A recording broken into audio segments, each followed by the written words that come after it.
évoquions le Burkina Faso, encore quelques mots là-dessus. On va passer au Bénin. Jeff Le Prince, on évoquait la question des renseignements. Oui, quand je parlais du renseignement, quand un chef d'État ne met pas les moyens nécessaires pour le renseignement, c'est-à-dire que son pays est en danger, contrairement à ce qui a été fait ou bien ce qu'on a eu à écouter sur Feu Yassibé Adimo au Togo, qui a toujours la même mise sur la communication et le renseignement au Togo. Je pense que les chefs d'État africains ou bien d'autres chefs d'État doivent faire autant que lui. C'est un exemple à copier chez d'autres personnes. Je voudrais poser aussi le problème de la mauvaise gouvernance. Vous savez, les gens qui sont des djihadistes, des gens qui sont emballés dans ces situations, dans ces comportements inhumains aujourd'hui, ils le font malgré eux. C'est parce qu'il y a une mauvaise gouvernance dans le pays et que les gens sont emballés facilement avec des billets de banque ou des promesses où on vous dit si vous faites ça, vous êtes récompensé par rapport à ça. Là, ça appelle à une bonne gouvernance dans nos pays pour appeler les chefs d'État à quand même donner le minimum à cette jeunesse, parce que c'est la jeunesse qui est emballée. Vous verrez les jeunes de 24 ans, de 25 ans qui sont emballés dans ces situations. Quand les attaques en France, par exemple, on vous dira c'est des jeunes africains ou bien des jeunes qui ont quitté un pays arabe ou bien immigrants et autres là. Donc c'est des jeunes qui sont frustrés. À un moment, ils se disent nous devons réclamer notre liberté, réclamer ce qui est de droit. Mais je ne pense pas que c'est la bonne voie. Là, ça nous interpelle aussi à une question de bonne gouvernance dans notre pays. Si ce n'est pas le cas, c'est vrai que quand on est affamé, à un moment, on ne sait plus quoi faire, ou bien on ne sait même plus ce qu'on est en train de faire, mais on est là, on observe seulement les conséquences. Il y a quand même un changement de mode opératoire ici au niveau du Burkina. C'est que le terroriste traditionnel qu'on connaît, c'est celui qui allait se faire exploser au milieu d'une foule. Mais là, ils posent des bombes. C'est dit, on n'est plus dans le sacrifice, le don de soi au niveau de ces terroristes. Oui, mais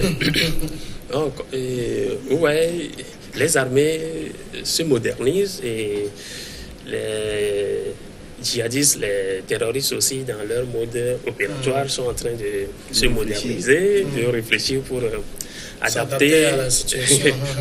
leur stratégie aux nouvelles donnes que leur imposent les adversaires que sont les forces armées. Donc, vous voyez que ils créent toujours, ils ont toujours une formule pour contourner les propositions, c'est-à-dire le schéma que propose l'adversaire, que représentent dans ce cas les forces de sécurité. Et c'est pourquoi, vous voyez, les 3 attaques qui ont été opérées au cœur de Ouaga, et c'est comment ils s'introduisent dans un hôtel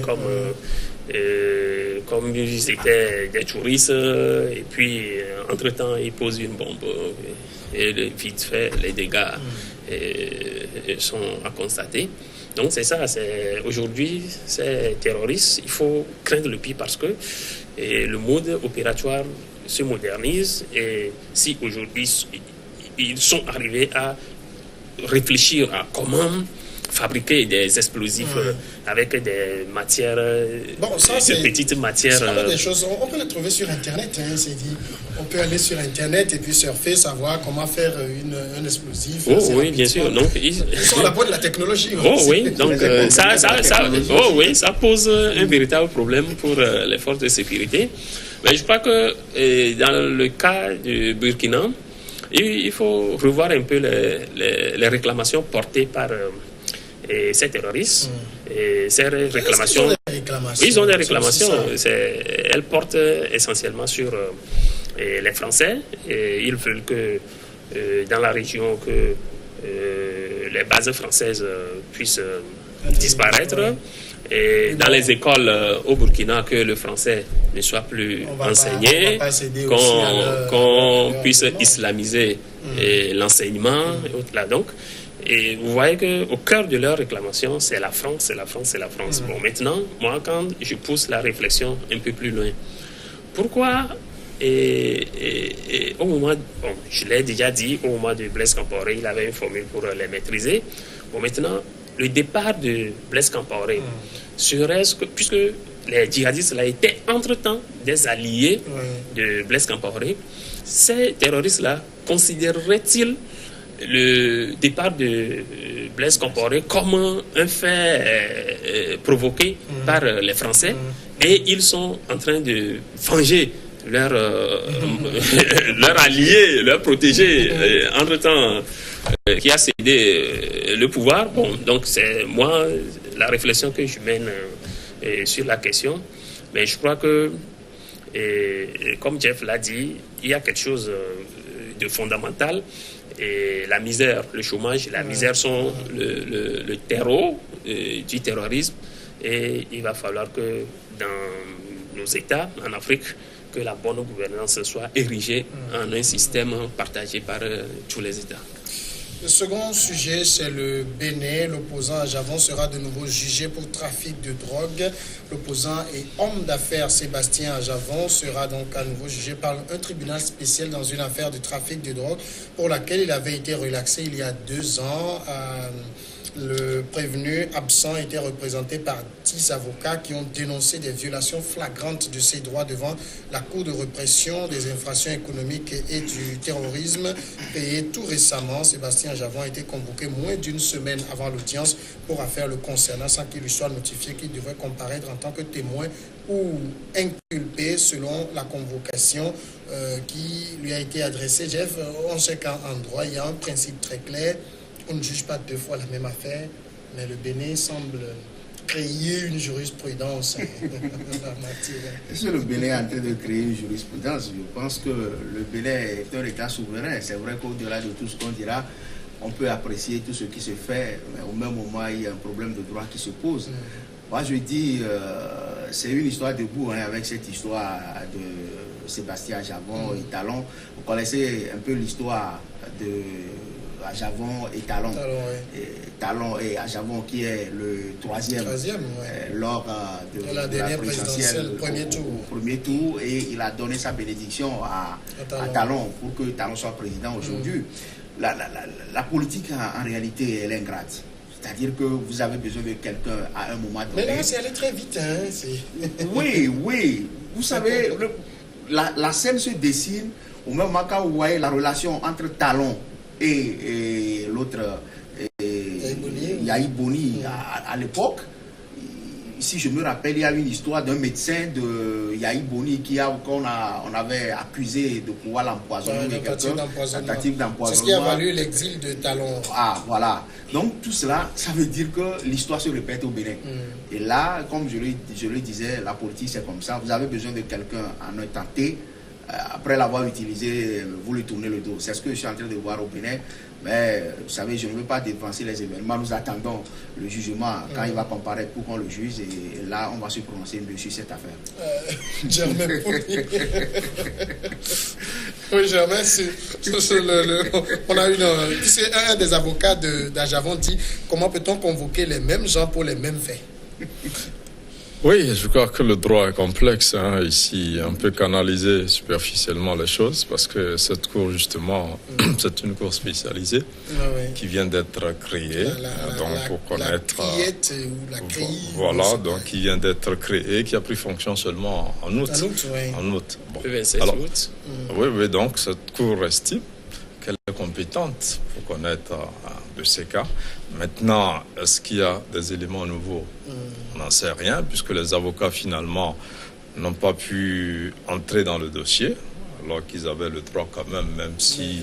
Le problème aussi, c'est que la loi ne rétroagit pas. L'affaire a été déjà jugée, la Cour ne peut pas revenir en arrière sur une affaire qui a été jugée déjà. Oui, non, je crois que c'est clair. Ça dit qu'en droit, aucun homme... aucune affaire, on ne peut pas juger une personne deux fois dans la même affaire. Surtout qu'il a été libéré parce qu'il n'y avait pas assez de preuves, donc au bénéfice du doute, et que après l'État togolais n'a pas, l'État béninois plutôt n'a pas attaqué cette décision. Donc c'est parti, donc c'est consommé. Et maintenant c'est une autre cour qui se dit qu'elle est compétente pour connaître ce genre d'affaires. donc qui remet l'affaire donc sur le tapis, mais en même temps, la politique aussi se joue derrière. Vous savez, avant, Sébastien a créé un nouveau parti politique, l'USL, je crois, et il se prépare aussi pour les prochains législatifs, c'est déjà l'année prochaine, les communales, la présidentielle aussi qui vient, et donc il y a déjà le fils Soglo qui est plus ou moins éliminé avec ses ennuis à la mairie donc de Cotonou. Et donc, l'opposition aujourd'hui se reportait sur Sébastien Ajavon, qui en réalité avait un accord de partage de pouvoir avec Patrick Talon, qui n'a pas été tout à fait respecté. Il devait avoir au moins un tiers des membres désignés dans le gouvernement. Ça n'a pas été le cas. Je crois 5 ou 4. Non, 3 députés et 3 ministres seulement. Je suis dans ce lot.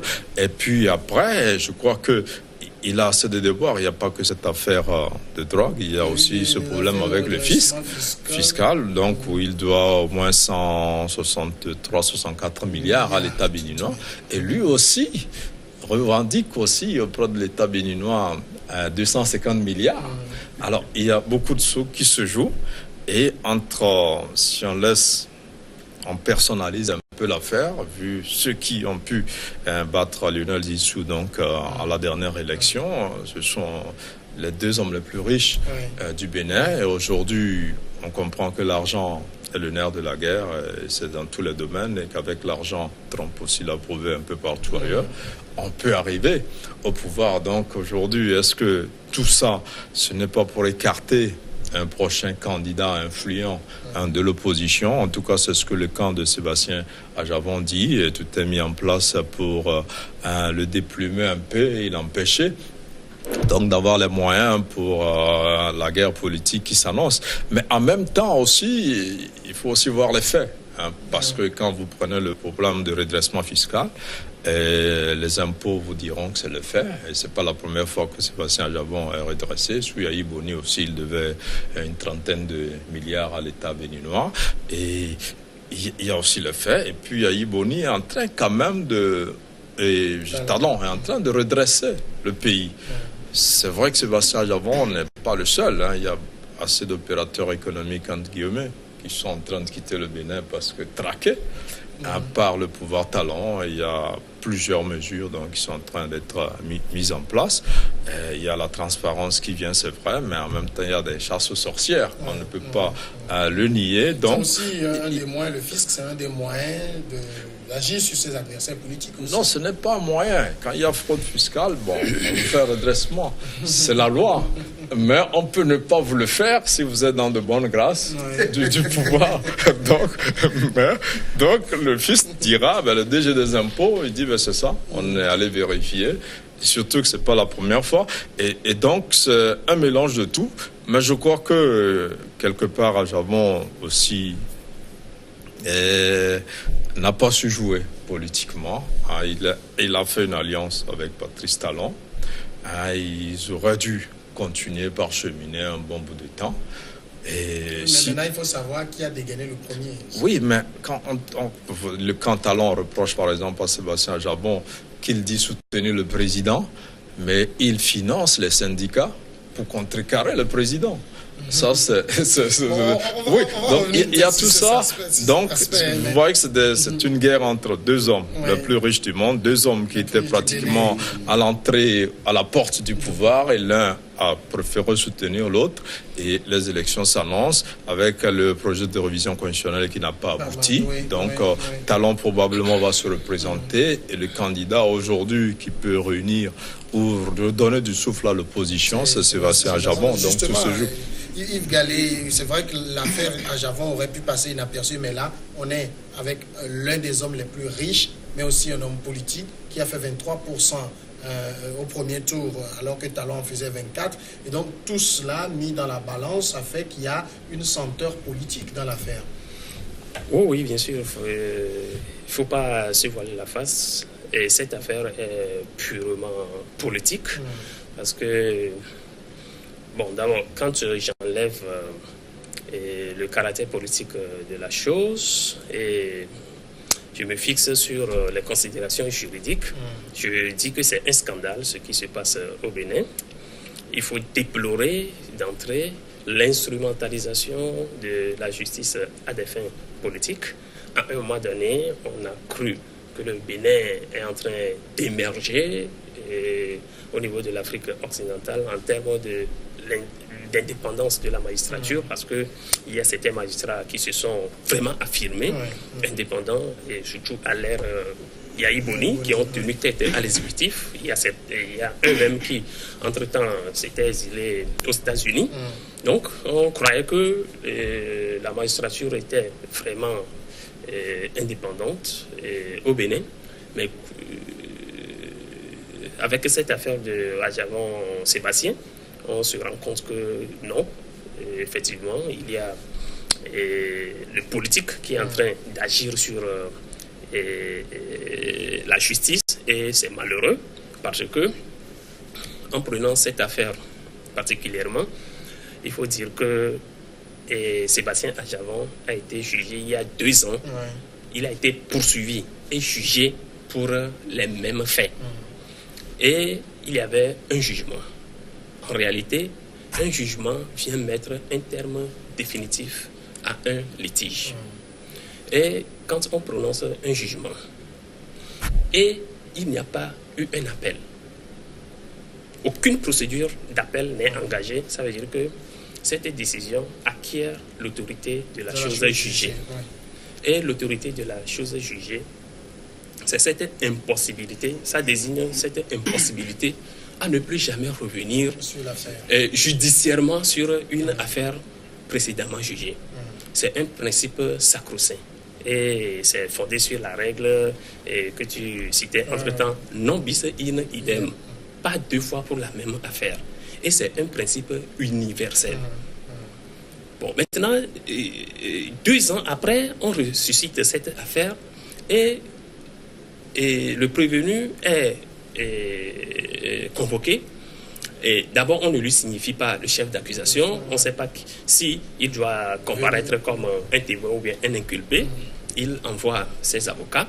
Après des discussions houleuses, le magistrat, le juge dit que l'affaire est renvoyée sur le 18 octobre et que ce jour, les prévenus eux-mêmes doivent être présents. Et j'ai écouté le ministre de la Justice. Et le discours qu'il a tenu sur l'affaire, je dis que c'est tellement scandaleux. Je ne sais pas si le ministre de la Justice, Séverin Kenom, s'il a fait le droit, mais c'est extraordinaire ce qu'il a raconté. Il dit que d'abord, on a institué une nouvelle cour, la cour de répression des infractions économiques et du terrorisme. Et cette cour qui a pris fonction tout récemment et les premières affaires connues, la semaine passée, ils ont joué à un simulacre, ils ont convoqué 3 personnes juste pour jouer le jeu, et derrière, on attaque Adjavon. Et le ministre, quand les avocats de Adjavon disent qu'on ne peut pas juger une affaire qui a été déjà jugée, il y a eu une décision définitive, le ministre dit non, qu'il y a eu une décision définitive par rapport à la juridiction de première instance. Ce qui n'a pas de sens parce que quand la première instance a jugé et il n'y a pas eu d'appel, et 2 ans après, on ressuscite cette affaire, c'est quand même aberrant parce que ça attire là, c'est-à-dire, ça fait que nous sommes, l'Afrique, à ce stade, est toujours à la risée des autres. En France, par exemple, c'est vrai qu'en droit, et le principe de non bis in idem dont on parlait, il y a en France une conception particulière de la chose, ce qui veut dire que dans la commission d'une infraction, tu peux, par exemple, commettre un manquement administratif et l'autorité administrative peut te sanctionner, peut te poursuivre et te sanctionner. Au même moment, le juge pénal peut engager une poursuite contre toi. Pour la même affaire. C'est ce qui était arrivé entre-temps à Jérôme Cahuzac, l'ancien ministre du Budget. Après un redressement fiscal, une sanction infligée par l'autorité administrative, il a comparu devant le juge pénal qui devrait le condamner encore pour les mêmes faits. Mais n'oubliez pas qu'il y a la Cour de justice de l'Union européenne qui n'est pas d'accord avec cette conception de la règle non bis in idem de la France et qui, à travers un arrêt le 4 mars 2014, a implicitement dénoncé cette pratique du droit, et la France est en train de prendre des mesures pour corriger le tir. Donc aujourd'hui, ce qui se passe au Bénin, c'est un scandale. Et la Cour de répression des infractions économiques et du terrorisme n'est pas compétente pour rejuger cette affaire, parce que l'affaire a déjà acquis l'autorité jugée et acquis l'autorité de la chose jugée. Alors justement, Jeff, sur ce point-là, ça veut dire qu'en principe, il suffit de faire recours à la Cour constitutionnelle pour qu'elle constate qu'il y a quelque chose qui ne va pas là. Oui, en réalité, oui. En réalité, oui. Vous savez, je suivais avec appétit le confrère Yves tout à l'heure qui faisait son développement ou démonstration juridique. Mais la politique, elle est tout autre chose. Remets-toi en cause. Remets-toi en cause. Alors, moi, je voudrais simplement quitter le terrain juridique pour dire que cette affaire, c'est une affaire politique et une affaire de rapport de force. Parce que le parcours de talent et de Sébastien Adjavon, on ne peut pas le nier aujourd'hui que ça se termine comme ce que nous sommes en train de suivre aujourd'hui. Et si nous voulons dire le droit, en réalité, on ne devait pas revenir sur cette affaire. Donc ça veut dire, allons chercher la cause ailleurs, quittons le terrain juridique. Et là, je pense que Talon est en train d'amener le Bénin sur un terrain qui sera un terrain glissant pour toute la population béninoise. Et Germain l'a dit tout à l'heure, les élections en vue, qu'est-ce qu'il faut faire pour décourager Sébastien Adjavon? Parce que c'est quelqu'un qui a mis des milliards, des moyens pour la campagne présidentielle, même pour accompagner Talon même à être au pouvoir aujourd'hui. Qu'est-ce qu'il faut faire pour quand même mettre ce monsieur sous les verrous pour que j'ai la main libre? Je pense que cherchons la cause dans ce sens-là. Là, je pense que c'est vraiment regrettable que cette affaire puisse amener le Bénin sur ce terrain. Mais, et comme je le disais tout à l'heure, faire un redressement fiscal, si vous n'êtes pas dans de bonnes grâces avec le président, avec le parti au pouvoir, c'est ce que nous avons l'habitude de constater. Vous avez vu, par exemple, au Togo, il y a des huissiers ou bien des avocats dans leur cabinet qui ont commencé par gesticuler dans la société civile. On voulait juste faire un redressement fiscal, ils ont fermé leur cabinet. On les connaît dans ce pays, parce que ça ne sert à rien de crier, de gesticuler, mais au moment venu, l'autorité est là pour te coincer. Et si tu n'es pas en règle, on va te présenter les faits. C'est ce que nous sommes en train de voir. Est-ce que depuis ce temps, Sébastien Adjavon, on s'est tué, on n'a pas fait un redressement fiscal, et à un moment où vous savez que le monsieur va vous déranger, vous commencez par faire un redressement fiscal. Donc, je dis, allons chercher la cause sur un terrain politique, c'est mieux que de perdre le temps sur un terrain juridique. Alors, justement, Germain, je reviens à ma question sur la Cour constitutionnelle. Si elle devrait dire le droit, il ne faut pas aussi oublier le fait que son président actuel est vraiment un adepte de talent. Oui, est-ce que c'est la Cour constitutionnelle qui devrait se prononcer? Je n'en sais rien.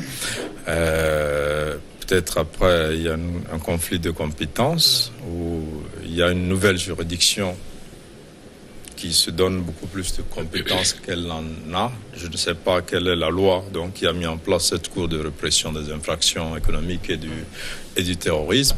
Mais je crois que là aussi, on peut. Mais je crois que cette affaire devrait connaître un règlement politique. C'est mieux qu'un règlement judiciaire. Bon, c'est vrai que j'ai écouté Yves qui parlait de l'Afrique qui sera la risée, tout ça. C'est rien. On a vu en France comment on a éliminé Fillon. On s'est servi de la justice, mais les faits existent. Le redressement fiscal existe. Ce n'est pas la première fois qu'Adjavon est redressé. Il avait 37 milliards sous Yahi Boni de redressement fiscal. Bon, ce n'est pas la première fois. Maintenant, on sait que tous les opérateurs économiques, en tout cas, ceux qui sont immensement riches, passent par des moyens pour échapper au fisc et puis pour faire plus de gros sous. Bon, ils sont protégés quand ils mettent cet argent-là au service des décideurs politiques. Et dès qu'ils tournent le dos, ils ont des ennuis. Donc aujourd'hui, je crois qu'ils se connaissent bien. Chacun connaît la force de frappe de l'autre. C'est vrai que Talon, théoriquement plus riche que Ajavon, c'est l'homme le plus riche du Bénin. En fait, c'est le contraire que les gens disent, qu'Ajavon est plus riche que Talon. Non, pendant longtemps, jusqu'à l'élection de Talon, c'est l'homme le plus riche du Bénin. Bon, c'est sa conception. Apparemment, c'est vrai, j'ai écouté beaucoup de Béninois qui disaient que Sébastien Ajavon est beaucoup plus riche que Talon. Peut-être que Sébastien Ajavon est plus généreux, qu'il distribue plus. Mais on a dit que l'homme le plus riche du Bénin, c'est Talon, jusqu'à ce qu'il arrive au pouvoir. La force tranquille. Maintenant, c'est possible que Sébastien soit plus riche que lui, mais Talon a quelque chose de plus que Sébastien Ajavon, c'est qu'il a le rouage de l'État dans ses mains et qui peut écraser donc son adversaire à tout moment, pas sur des bases fausses, mais sur des faits qui existent. Donc, il ne faut pas aussi diaboliser le pouvoir en disant que Ajavon est totalement innocent. Non, dans certains cas, il y a des choses réelles qu'on lui reproche qui existent. Mais on pourrait passer sous silence, on pouvait ne pas le faire. Maintenant, là, c'est le pouvoir, ce sont les enjeux du pouvoir, c'est un rapport de force. Et quand il s'agit du pouvoir, les gens se donnent...